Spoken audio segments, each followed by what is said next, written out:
Jay-Z is about to get into the music streaming business, and in a big way. He acquired music streaming service Tidal earlier this year, and now it's set to relaunch into the competitive business with the backing of several major artists. The WSJ's Brian Fitzgerald is here to discuss that. Welcome to you. Cool story. Mr. Hawkins, how are you? I'm pretty good, thank you.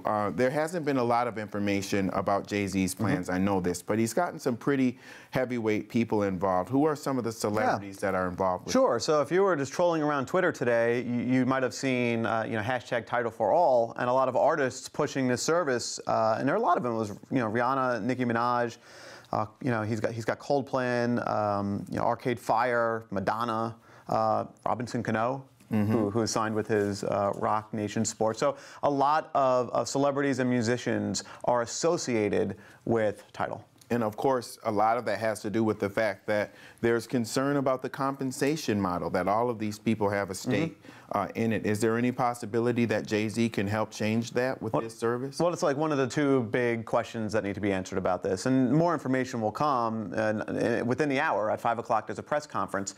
I think the financial details, the structure of the relationships, is going to be key. Yeah. Can Jay-Z do anything to move the needle? It's hard to say, but you do want to see what's going to happen with the money and how much gets passed to the artist in the end, and, versus what gets vaporized in layers of, management and labels and producers and et cetera.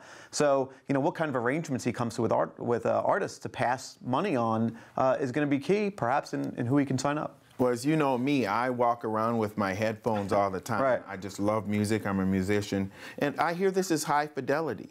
So have you heard the difference? Does it really sound Well, much I haven't done comparison testing or whatnot, but I don't count myself among the people who really can tell the difference. Right. There's a certain segment of society that will swear by high fidelity. To me, it sounds like a little bit of marketing voodoo when I hear that. Right. I can't tell the difference. But I think if you're part of that niche group, then sure. And I do know that lossless does matter. Like, that's another term you'll see, and that has to do with compressing the data to be able to stream it. How much packets of information get lost along the way. If you lose some, then the music's not going to sound as good. So, this claims to be lossless. Whether I could tell the difference, I don't know. But I feel like you got to have that word on your service to be taken seriously. He's taken seriously. And from what you know about Jay-Z, it sounds like he's... well, everything I know about Jay-Z. he's expecting to have some huge impact here. Yeah, well, what I think he has is he has added back credibility.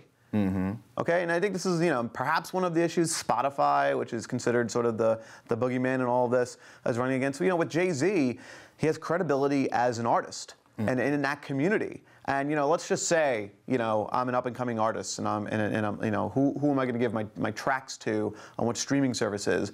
I know that Jay-Z's been through this. Yeah. So he has that. So perhaps I'll lean that way versus another. The reality is there's so many subscription streaming sites, and a lot of these artists are on all of them. Yeah. It's very rare when you have a Taylor Swift situation where she says no to Spotify only, that kind of thing. And who better than the Carter Knowles family, who they're artists, but they also own a lot of publishing. So. Sure. Well, you just hit on something right there, which is, Jay-Z is not just, he just doesn't have just Tidal.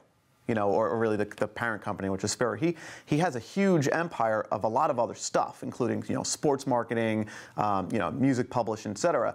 I'm curious to see how he sort of ties all that together to create that kind of enhanced product.